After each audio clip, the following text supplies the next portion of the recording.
After weeks of student protests across the country calling for restrictions on gun ownership, the White House has responded. It's setting up a federal commission on school safety, rolling out proposals the Trump administration says will reduce gun violence. Among the ideas, providing firearms training for teachers, a move that's been sharply criticized by national education groups. But missing is something President Donald Trump promised in the days following last month's Florida school shooting, raising the age limit for buying assault rifles from 18 to 21, as is the case with handguns.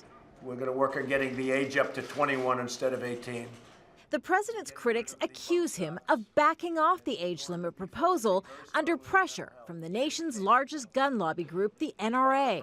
On Friday, it filed a federal lawsuit challenging age restrictions on gun purchases put in place last week by Florida politicians. In a tweet on Monday, Trump acknowledged his policy shift, explaining he was watching court cases and rulings before acting. States are making this decision. And just a day before the school safety panel was announced, the president appeared to mock the idea of commissions, suggesting they look good but are a waste of time. We can't just keep setting up blue ribbon committees with your wife and your husband, and they meet and they have a meal and they talk.